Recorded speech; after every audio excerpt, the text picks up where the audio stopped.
ndangije koza amasahani na nimugoroba ndashaka gukoropa nga saa 12 nende ubwira niba byashoboka umereze nka 500 nanjye ngiye kwiyogoshesha. Ariko ibyo turi kumbaza amafaranga bawaraye uri kuyacura. No. Nibawogeje amasahani jya guhembesha.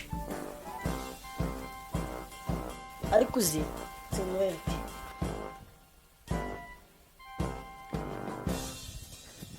Ikintu ugiye kunkorera ugende bakogosha umutsatsi bawumareho kugizo ngakwiyogoshesha mu kwa 8 tariki 15.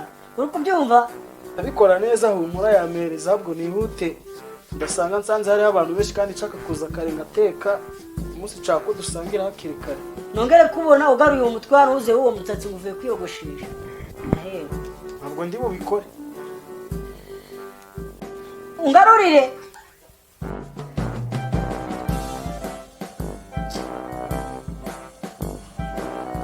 Kandi wihute uzusukure kiriya cyumba.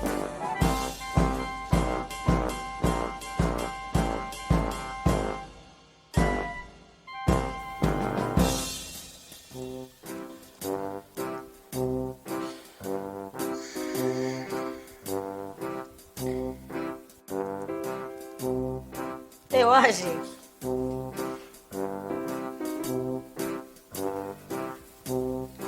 kuramo iyo ngofero. Ariko ubundi wambara ingofero uri umusaza. Oya mama. Kuramo.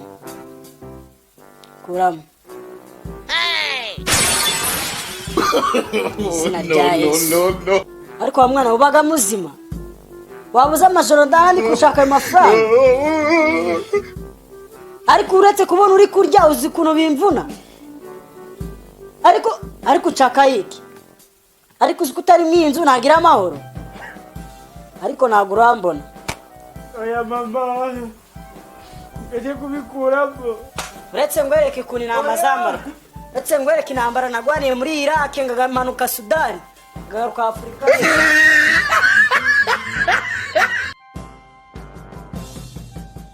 Bega kumiro nafusha uzi sasa rero jewe muri umudugudu nago nshaka gutumikira ngiye kugukorera ibiro kugira kubera isomo kazarinda upfa wanazuka nibuzaje kuzimo cyamwije kazabisobanura uzasangayo kamubwira cyambere iki tachodesha ubwo bwawe iki tagichodesha izo favori urukumva iki cyakoza cyo ndakigucongesha kuko nakubyaye n'ubundi kangwere ku rugendo umwana w'umusinga bikwereke neza cyane byo bitumva uko amafaranga avuna kabikuremo ngiye kuguconga ewana ariko waya iminota iyi ni ngahe 5 n'ubu utarayirangiza ndakwereka ihute kandi umenye ko ngiye no kujya guhaha.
ugiye kwigurira icupa urwo uyu munsi urarusimbutse kubera ko ive maze gufata umwanzuro naringiye kukubaza ngakugegena narangiza ngagushiraho iharama ku buryo n'undi munsi utazabyongera No, no, no, no. njye kubibika ku buryo n'ubutaha utazabyongera kandi ahantu ndabishyira n'ibibura njye nawe